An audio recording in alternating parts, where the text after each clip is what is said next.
గ్రంథాలు తెరుద్దాం. యెషయా గ్రంథము 41వ అధ్యాయము 18, 19 వచనాలు అందరం కలిసి చదువుకుందాం. యెషయా గ్రంథము 41వ అధ్యాయము 18, 19 వచనాలు.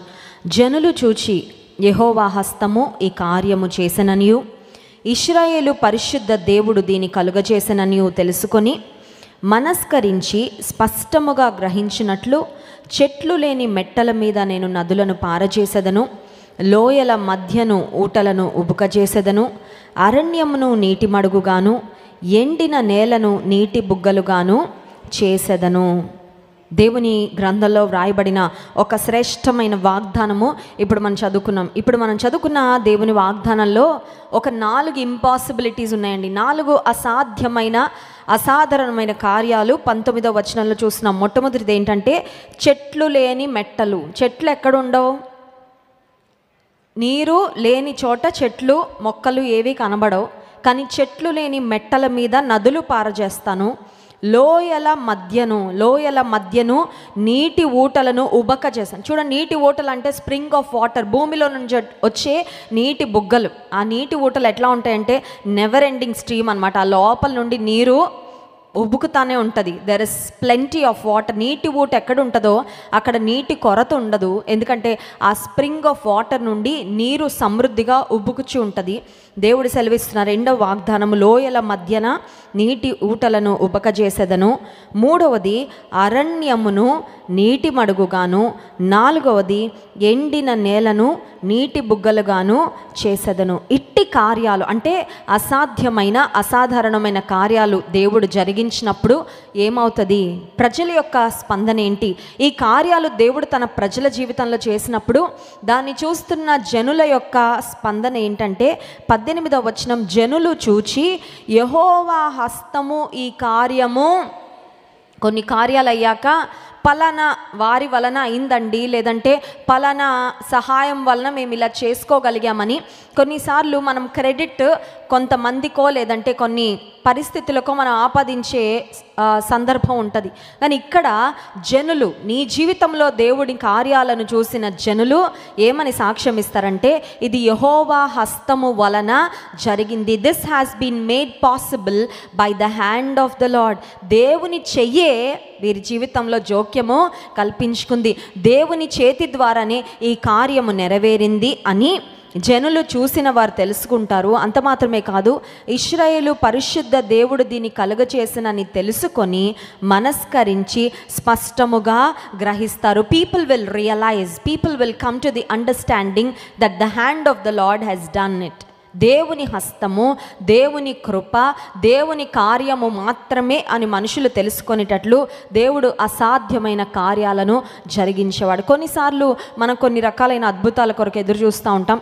అవి ఎట్లా ఉంటుందంటే మరీ అంత అసాధ్యంగా ఉండవు, కానీ కొంచెం పర్వాలేదండి, మరీ అంత కష్టమైన సమస్య కాదండి, మరీ అంత తీరలేనిది ఏమీ కాదండి, ఏదో ఒకలాగా ఇది సెట్ అయిపోద్దండి అన్నటువంటి పరిస్థితులు కొన్ని ఉంటాయి. కానీ కొన్నిసార్లు మన జీవితంలో ఉండే పరిస్థితులు ఎట్లా ఉంటాయంటే ప్రతి ఒక్కరు చెప్పేస్తారు ఇంకా అవ్వదు.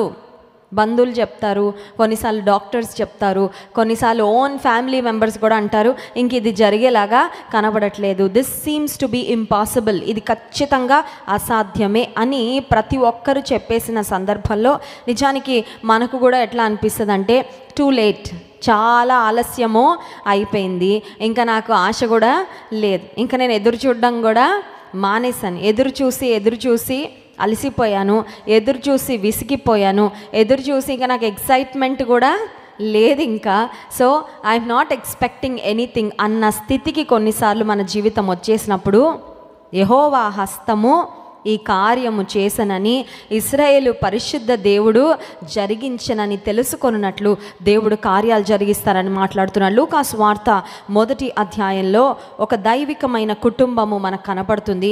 ఆ గాడ్లీ కపుల్, దేవుని నమ్మకంగా వెంబడించిన, దేవుని ఎంతో ప్రేమించిన, దేవుని యొక్క పరిచర్యలో నమ్మకంగా సాగిన ఒక కుటుంబం మనకు కనబడుతుంది. లూకా సువార్త 1వ అధ్యాయము 7వ వచనం, ఎలిజబెత్ గొడ్రాలైనందున వారికి పిల్లలు లేకపోయిరి, మరియు వారిద్దరూ బహుకాలము గడచిన వృద్ధులైరి. బహుకాలం అంటే టూ టూ లాంగ్, చాలా కాలం అయిపోయింది, చాలా వయసు అయిపోయింది, ఇక ఎదురుచూపు కూడా అంతా అయిపోయింది, టూ లేట్, ఇంకా అద్భుతం కొరకు చాలా చాలా ఆలస్యము అయిపోయింది, బహుకాలం గడిచిపోయింది. వారి జీవితంలో నిరీక్షించి నిరీక్షించి నిరీక్షించి ఆ ముందున్నంత మరి ఇంట్రెస్ట్ కానీ ఆసక్తి కానీ వారికి ఉందో లేదో నాకైతే తెలీదు. అయితే వీరి జీవితంలో దేవుని అద్భుత కార్యము అంత ఆలస్యం అవడానికి కారణం ఏంటి?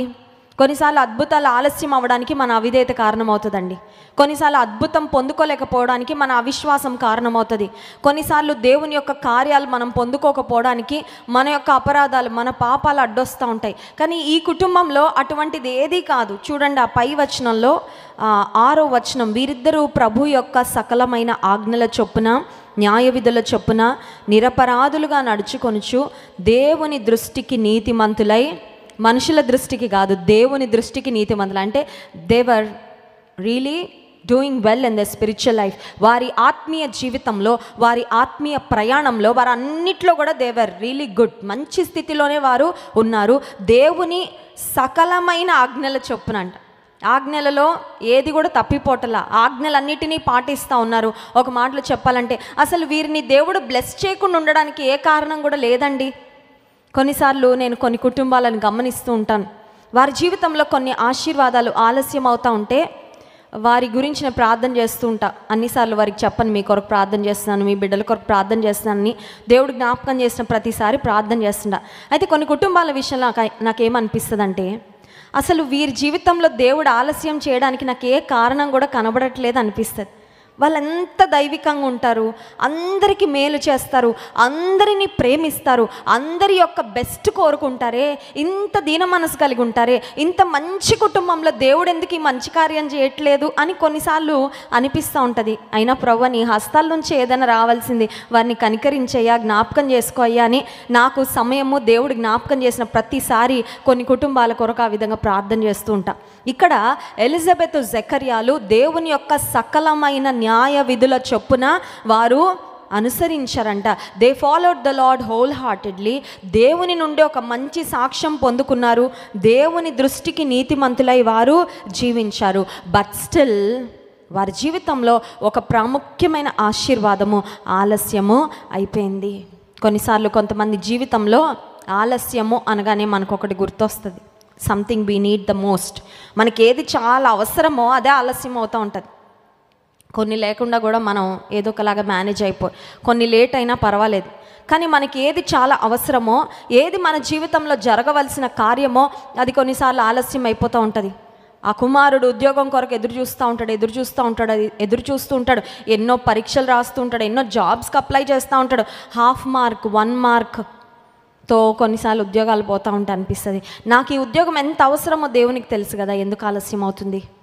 కొన్నిసార్లు వివాహాల కొరకు ఎదురు చూస్తూ ఉంటారు, దేవా నీ చిత్తమే జరిగించయ్యా అని వారి సొంత ఆలోచనలు, సొంత ప్రయత్నాలు చేయకుండా దేవుని చిత్తం కొరకు మాత్రం ఎదురు చూస్తూ ఉన్నప్పుడు ఆలస్యం అయిపోతూ ఉంటుంది. క్యాలెండర్లో సంవత్సరాలు గడిచిపోతా ఇంకెప్పుడు జరుగుతుంది కార్యము? కొన్నిసార్లు వివాహం అయిన తర్వాత బిడ్డల కొరకు కనిపెడతా ఉంటే బంధువులందరూ అడుగుతూ ఉంటారు, ఏమైనా ఉందా న్యూస్, ఏమైనా గుడ్ న్యూస్ ఉందా? చెప్పడానికి ప్రస్తుతానికైతే ఏం లేదండి. We are still waiting upon the lord. దేవుని కొరకే ఎదురు చూస్తున్నాం, దేవుని కార్యం కొరకే ఎదురు చూస్తున్నాం. బిడ్డల కొరకు ఎదురు చూసేవారు మరి కొంతమంది వారి జీవితంలో ప్రమోషన్ల కొరకు కనిపెడతా ఉంటారు. అలా వెనకాల వచ్చిన వాళ్ళు కూడా ముందుకు వెళ్ళిపోతూ ఉంటారు, ప్రమోట్ అయిపోయి వారు మాత్రం అక్కడే ఉంటారు. అనిపిస్తుంది, ఎందుకు నేను ఇంత హార్డ్ వర్క్ చేస్తున్నాను, నేను ఇంత సిన్సియర్గా ఉన్నాను, I'm eligible, I deserve it, ఆ ప్రమోషన్ నాకు ఖచ్చితంగా రావాలి, కానీ ఎందుకు రావట్లేదు, ఎందుకు ఆలస్యం జరుగుతుంది? కొంతమంది జీవితంలో ఒక స్థిరమైన అనుభవాలు రావడానికి కొన్ని సంవత్సరాలు పట్టేస్తుందండి. Why this delay? ఎందుకు ఈ ఆలస్యం? చేయాల్సినవన్నీ చేస్తూ ఉన్నాను, దేవుని మీద ఆశ పెట్టుకునే ఉన్నాను, దేవుని కొరకు ఎదురు చూస్తూనే ఉన్నాను. ఎలిజబెత్, జకర్యా లాగా ప్రాబబ్లీ నీ జీవితం కూడా అట్లాగే ఉందేమో. ఈ ఉదయకాల సమయంలో I'm doing everything according to God's will. దేవునికి ఇష్టమేదో అదే చేస్తున్నా, నేను దేవుని మీద మాత్రమే ఆశ పెట్టుకున్నా. కొన్నిసార్లు నాకు అనిపిస్తుంది నాకు తప్ప అందరికీ జరుగుతుందని, కొన్నిసార్లు నా జీవితంలో తప్ప అందరి జీవితంలో దేవుడు కార్యాలు చేస్తున్నారని అనిపిస్తుందే అనే పరిస్థితిలో నీ జీవితం ఉన్నట్లయితే ఎలిజబెత్ జకర్యాలను దేవుడు జ్ఞాపకం చేసుకున్న సమయం ఒకటి వచ్చింది. దేవుడు నిన్ను జ్ఞాపకం చేసుకునే సమయం కూడా ఆసన్నం కాబోతుంది. నమ్మిన వారు ఆమెన్ చెప్దామా? Amen. God remembers his people. దేవుడు ఆయన ప్రజలను జ్ఞాపకం చేసుకుంటాడండి. దేవుడు ఆయన ప్రజలను దర్శిస్తాడు. ఆ దర్శన కాలం ఖచ్చితంగా వస్తుంది. God sent an angel from heaven. దేవుడు పరలోకం నుండి ఒక దూతను పంపించి జకర్యాకు ఒక శ్రేష్టమైన వర్తమానం, గాబ్రియేలు దూత ద్వారా దేవుడు జకర్యాకు ఒక శ్రేష్టమైన వర్తమానం పంపించాడు. ఆ వర్తమానం ఏంటంటే లూకాసు వార్త 1వ అధ్యాయము 13వ వచనం. అప్పుడు ఆ దూత అతనితో, జకర్యా భయపడకము, నీ ప్రార్థన వినబడినది. ఒకసారి స్తోత్రం చెప్దామా? హల్లెలూయా. నువ్వు ఎంత కాలం నుంచి చేసావు, బహుకాలం గడిచిపోయిందని ఉంది కదా. నువ్వు ఎంత కాలం నుండి ప్రేయర్ చేసావో ఆ ప్రార్థనలన్నీ దేవుడు విన్నాడు. ఒక చక్కని మాట చెప్పమంటారా? మన ప్రార్థనలకు ఎక్స్పైరీ డేట్ ఉండదండి. ఒకసారి స్తోత్రం చెప్దాం. హల్లెలూయా. మందులకి ఎక్స్పైరీ డేట్ ఉంటుంది కదా. ఒకసారి ఇంట్లో ఊరికే జ్వరాలు వస్తున్నాయని 4 షీట్లు డోలో ట్యాబ్లెట్లు తెప్పించి పెట్టుకున్నారనుకోండి, దేవుని కృపలో ఎవరికి రాలేదనుకోండి, అవి 1 సంవత్సరం 2 సంవత్సరాలు అవగానే చూస్తే ఎక్స్పైరీ డేట్ వచ్చేస్తే ఎక్కడికి వెళ్తాయి? డస్ట్బిన్లోకి. కొన్నిసార్లు కొన్ని రకాలైన కాస్మెటిక్స్ లేదంటే కొన్ని రకాలైన ఆహార పదార్థాలు బాగా డిస్కౌంట్లో వచ్చాయని, డీల్స్ ఉన్నాయని కొనేసుకొని షెల్ఫ్లో పెట్టుకుంటాం. కొద్ది రోజులు అయ్యాక అవి అంతగా వాడలేకపోతాం, కొన్నిసార్లు మర్చిపోతాం. ఆ తర్వాత ఎక్స్పైరీ డేట్ చూడగానే అయిపోయి ఉంటుంది. ఫుడ్ అయితే పురుగులు పట్టేసి ఉంటుంది. అప్పుడు వెంటనే దాన్ని ఎక్కడికి పంపిస్తాం? డస్ట్బిన్కి. Let me tell you something, your prayers never expire. ఈ ప్రార్థనలు ఎప్పుడు కూడా ఇక ఎక్స్పైర్ అయిపోయినాయండి, ఈ ప్రార్థనకి ఇంకా జవాబు రాదండి అని అనుకోవడానికి వీలు లేదు. ఎందుకంటే నువ్వు ఏ దేవునికి మొరపెడుతున్నావో ఆ దేవుడు సజీవుడు, యుగ యుగములకు ఆయన జీవించువాడే. స్తోత్రం చెప్దామా? హల్లెలూయా. ఎవరైనా ఒక వ్యక్తి మీకు బ్లాంక్ చెక్ ఇచ్చారనుకోండి, ఎంత కావాలని అంత రాసుకొని బ్యాంకులో వేసుకోండి అన్నాడు. ఆ బ్లాంక్ చెక్ ఇచ్చిన వ్యక్తి చనిపోయాక, అకౌంట్ క్లోజ్ అయిపోయాక ఆ చెక్ పనిచేయదు. కానీ మనం ఏ దేవునికి మొరపెడుతున్నామో, ఏ దేవునికి ప్రార్థన చేస్తున్నామో, the lord on whom we are calling upon, ఏ దేవుని సన్నిధిలో నువ్వు ఎదురు చూస్తూ ఉన్నావో ఆ దేవుడు నిరంతరము జీవించేవాడే. ఆయన నిన్న నేడు నిరంతరము ఏకరీతిగా ఉన్నవాడే. ఆయన వాగ్దానము చేసిన దాన్ని నెరవేర్చేవాడే. ఆయన అవును ఆమెన్ అనేవాడు. స్తోత్రం చెప్దాం. Hallelujah. So your prayers do not expire. So do not stop asking. అడగడం మానద్దు, అడగడము ఆపద్దు. మనకు ఎట్లా ఉంటుందంటే అడగగానే వచ్చేస్తూ ఉంటే ఇంకా అడగాలనిపిస్తుంది కదా. అంటే అవతల నుంచి వచ్చే స్పందనను బట్టి మన ప్రతిస్పందన ఉంటుంది. దట్స్ హ్యూమన్ టెండెన్సీ కదండి. అడుగుతూ ఉంటే ఇస్తూ ఉన్నారనుకో, అడిగిన వాడిని చూసి ఒక సామెత ఉంటుంది, పోయే వాళ్ళు కూడా లేచి వస్తారంట కదా. చచ్చిన శవాలు కూడా ఎవరైనా ఏమైనా ఇస్తున్నారంటే వచ్చేస్తారంట. అంటే ఎదుటి వారు చాపబడిన హస్తంతో ఏదో ఒకటి ఇస్తూ ఉంటే వీళ్ళకి లేనివి కూడా అన్నీ గుర్తొచ్చేస్తూ ఉంటాయి. నాకు ఇది కావాలండి, అది కావాలి, ఇదేమైనా ఉందండి, ఇదేమన్నా ఇవ్వగలరా అండి. కానీ కొన్నిసార్లు ప్రార్థనకు జవాబు రానప్పుడు ఏమవుతుందంటే నిరాశ వచ్చేస్తుంది, అడగాలనే ఆసక్తి తగ్గిపోతుంది. నీకు సందేహాలు కూడా కొన్నిసార్లు స్టార్ట్ అయిపోతూ ఉంటాయి. వింటున్నారా లేదా? అసలు ఆ ప్రార్థనలు చేరుతున్నాయా లేదా? Do not stop asking the lord. దేవుని అడగడం మానద్దు. Do not stop trusting the lord. నమ్మడము మానద్దు. నీ నమ్మికను కోల్పోవద్దు. ఎందుకంటే నీ నమ్మిక చొప్పునే నీకు జరుగుతుంది. నమ్మికను కోల్పోవద్దు. Do not stop trusting the lord. Do not stop believing. విశ్వసించడము మానద్దు. ఎందుకంటే నీ విశ్వాసము ద్వారానే నువ్వు దేవుని నుండి కార్యాలు పొందుకుంటావు. యెషయా గ్రంథము 62వ అధ్యాయము 7వ వచనంలో ఒక చక్కని మాట వ్రాయబడింది చూడండి. యెషయా గ్రంథం 62వ అధ్యాయము 7వ వచనం. యెహోవా జ్ఞాపకర్తలారా విశ్రమింపకుడి, ఆయన యెరూషలేమును స్థాపించు వరకు, లోకమంతటా దానికి ప్రసిద్ధి కలుగచేయు వరకు ఆయనను విశ్రమింపనీయకుడి. యెహోవా జ్ఞాపకకర్తలారా అనే మాట అక్కడ వాక్యాలను చూస్తాం. దేవునికి నువ్వు జ్ఞాపకం చేస్తూ ఉండాలంట. ఎట్లా జ్ఞాపకం చేయాలంటే, ఎంత ఫర్వెంట్గా, ఎంత పట్టుదలగా జ్ఞాపకం చేయాలంటే విసిగిపోకుండా. ఇంగ్లీష్ బైబిల్లో ఉంటుంది, టేక్ ఈ no rest, give him no rest. కొన్నిసార్లు పిల్లలు వచ్చి మాటి మాటికి అడుగుతూ ఉంటే ఏమంటాం? కొద్దిసేపు ఆపు ప్లీజ్, నా వల్ల కావట్లేదు, వినలేకపోతున్నా. కొంతమంది పిల్లలకి ఆ కళ ఉంటుందండి. ఏ కళ? సాధించుకునే కళ. అప్పుడు తల్లిదండ్రులు ఏం చేస్తారు, బయటకు నెట్టి తలిపేస్తారు. కొద్దిసేపు పడుకొని నెమ్మదిగా ఇప్పుడు చేస్తాను కదా, వెయిట్. కానీ చాలాసార్లు ప్రార్థనలో మనకు ఆ పట్టుదల ఉండదండి. ప్రార్థనలో పట్టుదల, రెస్ట్ తీసేది, రిలాక్స్ అయిపోతుంది. వస్తే వచ్చిందిలే అప్పుడు చూసుకుందాం కాదు. యెహోవా జ్ఞాపకకర్తలారా విశ్రమింపకుడి, ఆయనను విశ్రమింపనీయకుడి. Give him no rest. దేవుని సన్నిధిలో నువ్వు పట్టుదలగా ఆలస్యం అవుతున్నప్పటికీ until you receive the answer. విధవరాలు మనకు కనబడుతుంది. అన్యాయస్తుడైన న్యాయాధిపతి వద్దకు వెళ్ళిన విధవరాలు మాటి మాటికి ఆయనను విసిగిస్తే ఆయనకు న్యాయం తీర్చాలని లేదంట, కానీ ఈమె విసిగించినందుకు ఆయన న్యాయం తీర్చి పంపించాడంట. కానీ మన దేవుడు నీతి కలిగిన న్యాయాధిపతి. ఆయన సన్నిధిలో నువ్వు విసుగకుండా ప్రార్థన చేస్తే, అలసిపోకుండా ప్రార్థన చేస్తే, మొరపెట్టుకుంటే ఇంకెంతగా దేవుడు నీ పక్షంగా నా పక్షంగా కార్యాలు జరిగిస్తాడు. జకర్యాకు ప్రత్యక్షమైన గాబ్రియేలు దూత చెప్పిన మాట ఏంటంటే, first thing, do not be afraid. ఎందుకంటే దేవదూతల ప్రత్యక్షం అనేది సాధారణంగా జరిగేది కాదు, కాబట్టి భయపడతాడు డెఫినెట్గా. ఏం మెసేజ్ తీసుకొని వచ్చిందో దేవుని దూత, భయపడద్దు. And then there was a good news. జకర్యాకు ఒక శుభవార్త ఏంటంటే, నీ ప్రార్థన వినబడినది అనే శుభవార్త. ఆ తర్వాత ఇప్పుడు జకర్యా దూతతో మాట్లాడుతున్న సంభాషణ, లూకా సువార్త 1వ అధ్యాయము 18వ వచనం. జకర్యా, ఇది నాకేలాగూ తెలియను, నేను ముసలివాడను, నా భార్యయు బహుకాలము గడిచినదని ఆ దూతతో చెప్పగా. అంటే ప్రార్థన అయితే చేశాడు, విశ్వాసంతోనే చేశాడు. ఆలస్యం అయ్యాక కూడా జరుగుతుందా అని నమ్మలేకపోతున్నాడు. అర్థమైందండి?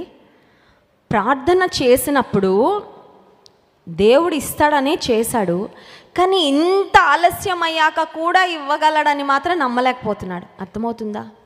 కొన్నిసార్లు మన విశ్వాసం ఎట్లా ఉంటుందంటే, అడగడం మొదలుపెట్టిన ప్రారంభంలో చాలా ఎక్కువ ఉంటుంది, కానీ కాలం గడిచే కొద్దీ ఏమైపోతుంది అంటే తగ్గిపోతుంది.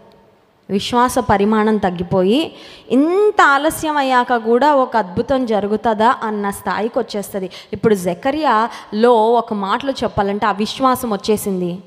నేను ముసలివాడను, నా భార్య బహుకాలము.